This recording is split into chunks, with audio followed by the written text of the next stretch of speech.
back to my channel.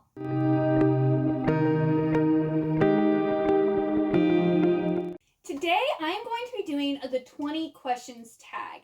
So I was trying to think of book ideas and I realized I don't have very many tag videos on my channel that like answer questions about like my book tastes, or that many like question and answer type videos on my channel. So I went looking for some tag suggestions and I found the 20 questions tag on ZZ with Books blog.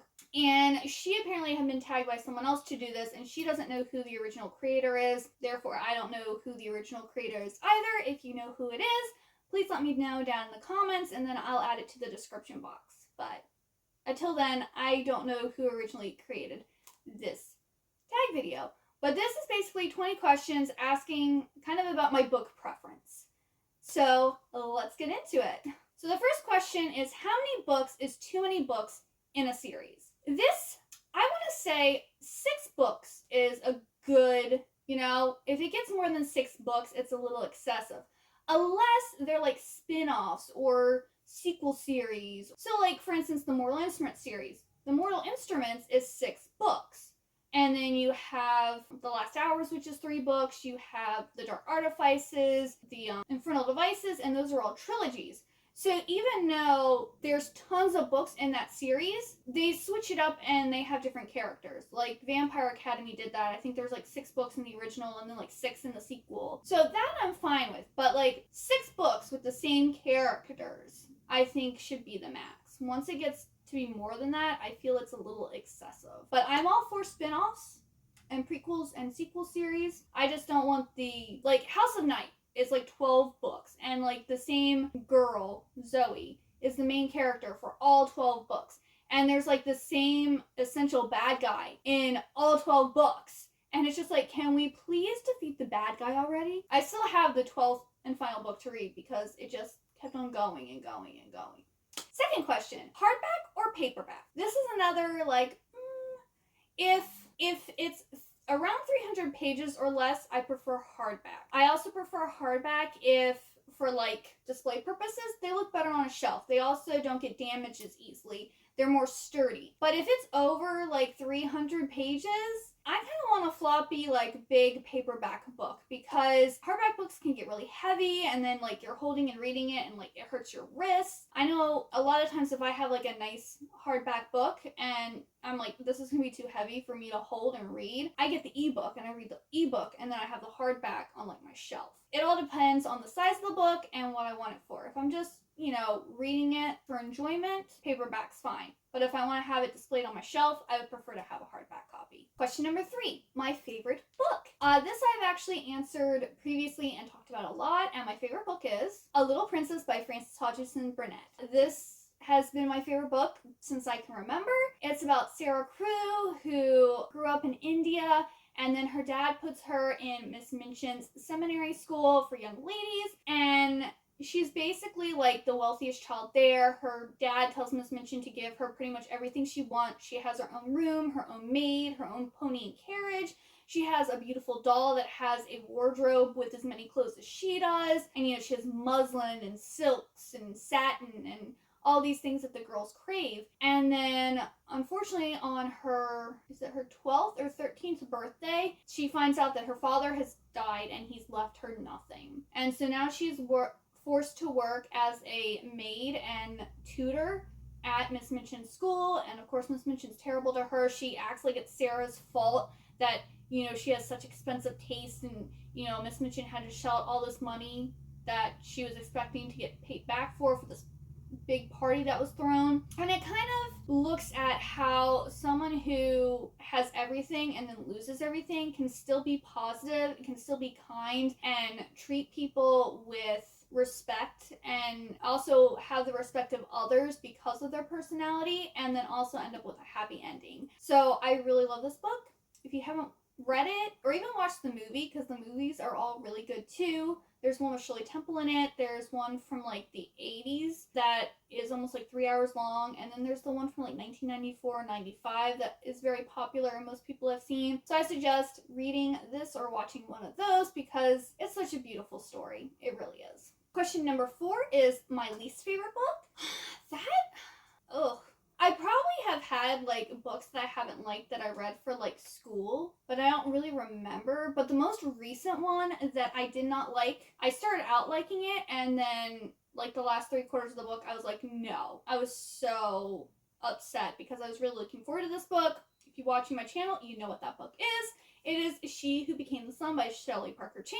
This was my only 1 star of 2021. Yeah, this was pitched as like a Mulan retelling, which is not what we got. One of our main characters is a girl from this very poor family, and her brother is told that he has a great destiny and that they don't see anything for her future. Well, the next day or a few days later, her dad and her brother both die, and she is left all alone. So she goes off and she takes on her brother's name and goes to this monastery, pretends to be him, and joins up. And then we have this other main character who's a eunuch, and someone in his family betrayed the Khan, and everyone was supposed to be killed. Well, the ruler where he was living decided to spare him, but he made him a eunuch, and now he's kind of like a general / servant in the ruler's household. And they're both very, at the beginning it's like they were both very ambitious, they both had goals, you know, they've had rough lives, and I was really rooting for them to like succeed. And then once we get like 3/4 of the way in, they just start making really bad decisions. The girl is pretty much, I'm gonna do whatever it takes to basically become the best and get where I want to be. And then the other guy is like, I'm gonna betray everybody to get revenge for my family. And it's just like, the choices they make just disgusted me, and it angered me so much that I wanted to rip the book apart and burn it. So, yeah. Least favorite book that I can remember. Question number 5. Love triangles, yes or no? Yes. I love me a good love triangle. I love it when, like, especially if we have, you know, a girl main character and she has 2 hot men that are both interested in her. But you know, that thing is, whenever there's a love triangle, I always end up liking the guy who doesn't get the girl. Twilight, I was Team Jacob, and Edward's the one who got her. I'm trying to think of which other books. I mean, sometimes there's like love triangles, but it's very clear that someone else doesn't even have a chance. Like, they're more like a side love interest, not a main love interest. I think that happened in Vampire Academy, but I haven't read Vampire Academy in forever. But like, I like the professor. I'm pretty sure Rose ended up with the professor. Pretty sure, but then there was like another guy who was interested in her too, but I wanted the professor dude. But yeah, love triangles. Love them. Number 6 is the most recent book that I just couldn't finish. And sadly, that book was Concrete Rose by Angie Thomas. I was really excited for this book. It was on my TBR, I think, from February? I believe it was February. But I read the first chapter and I just could not get into the writing style. So I was like, I can't read it, sadly. So I had to put it to the side, and I don't think I'll be picking it up. Question number 7 is the book that you're currently reading. I'm currently reading 3 books. So I'm listening to Last Chance Books by Kelsey Rodkey. And I'm reading this for my book club, Happily Ever Afters, and it's an enemies to lovers between these 2 rival bookstores. So that one's really good so far. I'm also reading the first book of the Zodiac Academy series, and this is about Tori and Darcy, and they are twin sisters that find out that they're actually fae, and they're fae royalty, and they're whisked away to the Zodiac Academy, where they're not, the school's torn about whether people want them there or not, because there's currently the heirs. There's 4 guys, 4 very attractive, powerful men who are each the head or the captains of one of the houses. So we have air, fire, water, earth, and so they are like in charge of each one of those houses. And they're being like bullies and really picking on Tori and Darcy, but they're also like super hot, so the girls are kind of conflicted because they're like, oh, they're so hot and attractive, but they're like so mean at the same time. And they think that there's someone, like the girls think there's someone out to kill them. And yeah, I'm almost done with it. I have about like 2-ish hours left. I'm probably going to finish that later today. And then the third book I'm reading is Serpent and Dove by Shelby Mahurin. And I initially wasn't actually going to read this series because I don't really like to read a lot of stuff that has witches or demons and stuff in it. And this is about a witch and a witch hunter who get into like a forced marriage situation. I was watching Zoe from Zoe's Librarium video, her recent vlog, and she was talking about how she was listening to this book, and the Archbishop gave her major Frollo vibes, and how the witch hunters are very much crusaders who they're basically like a corrupt religious organization, and it's a unsafe environment for women, and women can be suspected of being witches and like burned at the stake whether they're witches or not. And that just sounded like really interesting because Hunchback of Notre Dame is my favorite movie, and I was getting those vibes from that, especially when she said the Archbishop was Frollo, which we got to the Archbishop and he definitely is getting Frollo vibes. So yeah, I mean, it's interesting so far. I don't think it's like amazing yet, but I am seeing the whole like Frollo, like Hunchback of Notre Dame vibes here. So yes, I bought this one and then I bought the sequel. I'm hoping I really like it. I will find out. Question number 8 is the last book that you recommended to someone. I'm trying to think. It was probably actually well, I don't know if I necessarily recommended it, but I was talking to my coworker Abby. She was the one who kind of got me to read the Zodiac Academy, and then I was talking to her about Serpent and Dove. Like, I always talk to her about the books that I'm reading, and Serpent and Dove is the last one that I talked to her about, so I'll say that that was the last one that I recommended. Question number 9 is oldest book that I've read by publication date. The oldest book that I've read is probably either the Iliad or the Odyssey. I don't know which one was written first. Probably the Iliad. So yeah, that's probably the oldest book that I've read. Question number 10 is the newest book that I've read based on publication date, and that is Hotel Magnifique by Emily J. Taylor. This one actually just came out April 5th of this year, and I pre-ordered it, and it arrived on the day that it was released, and I read it, and it was amazing. So this is, if you like the Caraval series, you'll like this series,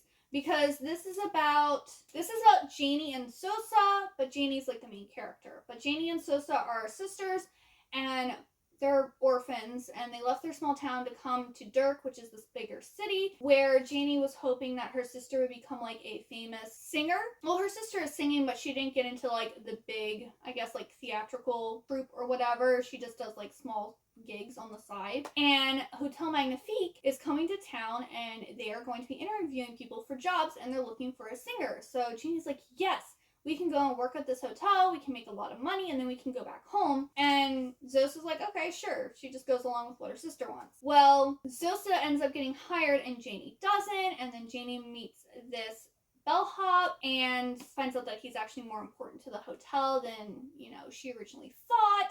And she's able to get in, and she finds out that there's dark and sinister things about this hotel. And it was really good. Like, it definitely gave me like the writing style and kind of the vibes with like the scenery changing and not knowing from day to day what things were going to be like. Gave me very Caraval vibes. I didn't like it as much as Caraval, because Caraval I gave 5 stars. This one I only gave 4 stars to, but I still really enjoyed it. It just wasn't a new fave. Question 11 is my favorite author. This one's tricky because my favorite book is A Little Princess by Frances Hodgson Burnett. But my favorite series is The Mortal Instruments by Cassandra Clare, and I've read more books by Cassandra Clare, so I'm going to say Cassandra Clare is my favorite author, because I will read anything that woman writes. Literally. So yeah. Question number 12, buying books or borrowing books? I am very much buying books, because I am a collector. And not only that, but a lot of time, I'm getting better about it now because I make a TBR list and I try to stick with that TBR list. But in the past, I very much would like start a book and put it to the side and maybe come back to it a month or 2 later, and maybe it would take me a year or 2 to read a book. If you're borrowing books, you have to read them in like 2 weeks.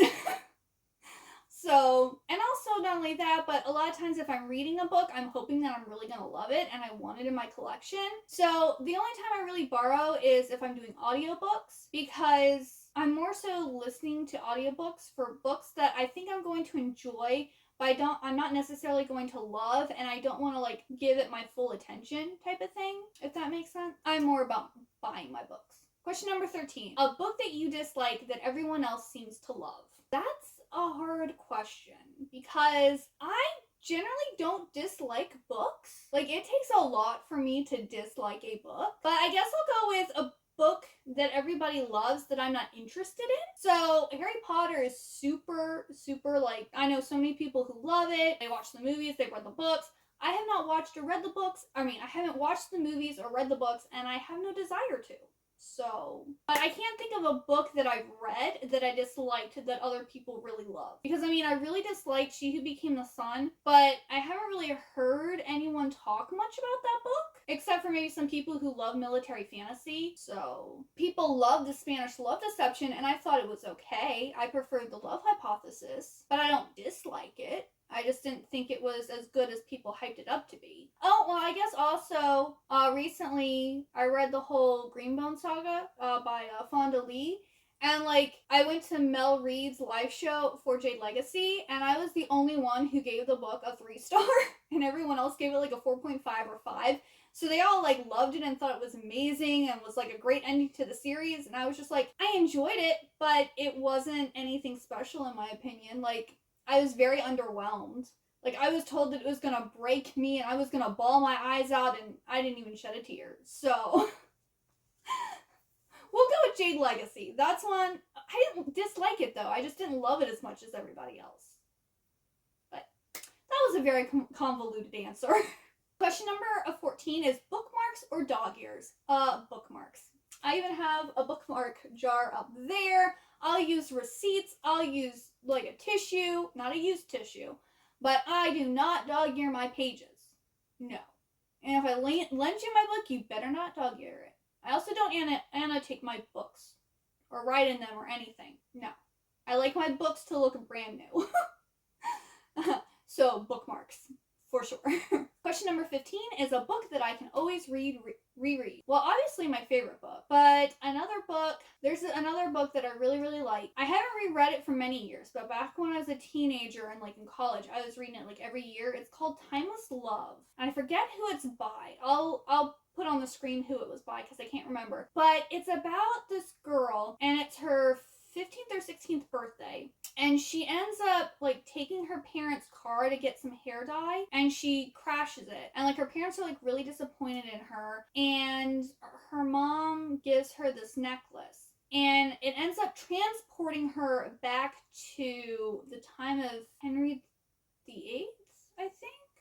Pretty sure it was Henry VIII, because he's the one who had the son that got really sick and died, and then his daughter yeah, it's Queen Elizabeth's brother. Well, she goes back and he meets her and he thinks that she's an angel, and he ends up having a lot of allergies and stuff like her brother. So she I guess advises him on things to do to help with his illnesses and things. And it's kind of a romance, but also what could have maybe happened if he actually had lived and become king. And it's a really short, sweet little book. It's a classic YA time travel story, but it's one of my favorites, and I've probably read it 6 times, I would say. I've read it quite a few times because it's just one of those really easy feel-good books type of thing. Question number 16 is, can you read while listening to music? And the question is, yes, as long as there's no singing in it. If it's actually singing in it, I'm gonna want to sing along to the music. But if it's ambiance music or classical music or something like that, I can listen to it while I read. And sometimes I like to, especially not that it's music, but the rain sounds or the crackling fire. I really like listening to those ambiance videos while I read. It's just nice. Question number 17 is one or multiple points of views. And I prefer one or 2 point of views. I don't really like more than 2 point of views. Because if there's a romance story, I kind of like to get the girls and guys' perspective. Or if you have sisters, I want both sisters' perspectives. But when it gets to be more than that, no. Game of Thrones, way too many perspectives. Especially then you get perspectives of people that you don't care about, and then that chapter really drags on, and you're can we please get to someone I actually care about? So yes, I either one or at most 2 point of views. Question 18 is, do you read a book in one sitting or over multiple days? And I would love to read a book in one sitting, but I just don't have time to do that. So I usually read a book in like 2 or 3 days because, I have a full-time job, I have to make dinner, I have chores to do. Like, I can't just sit a whole day and read a book. I would love to do that, and if I do have time, I will do that, but generally it takes me about 2 to 3 days to read a book. Question number 19 is a book that I read because of the cover, and that would be Lake's Edge by Lyndall Clipstone. I'll put the picture, the cover up here. I saw the cover of this book and I was like, I don't care if it's good or not. That is the most gorgeous cover I've ever seen, and I want it in my collection. I believe it's at my parents' house now. That's why I can't show you the actual book. But it was a good book. I enjoyed it. But the cover is definitely like what sold this book for me. And the second book's coming out soon, and that cover is not so great. I'll post that one up. I don't know what happened, but the second book isn't looking too good in my opinion. And then the 20th and final question is, what do you think about cliffhangers? I have an issue with cliffhangers if the author is writing a book a year, or if they leave a cliffhanger and we don't know when the second book or the next book is coming out. I have an issue with that. But if the person, like, if the series is already completely out, or the author's coming out with books more regularly, then I actually like cliffhangers, because then it makes me want to read the next book. Because I have a tendency to start series and then I don't finish them because I'll really like the first book, but then I get distracted by other new shiny books type of thing. Generally, I would say no to cliffhangers unless the series is out already. Because the one book that I can think of that had a really big cliffhanger was the first book in the Morganville Vampire series. Like, I got the first book and I ended up finishing it like really late at night. And I was like, oh, I need to know what happens next. And I had to wait, I think, until the next evening because I think I had to work or I had school. And then, I don't know. I had to wait till like later the next day to go. And then I went and bought all the books that were out so far in the series. Because I was like, if there's more cliffhangers, I'm going to have to keep reading this. Luckily, only the first book, if I remember correctly, had a cliffhanger, but I still think I read the first, 3 books in the series before I, started reading other things. And I still have yet to finish that series. That series has 15 books in it and a novella collection.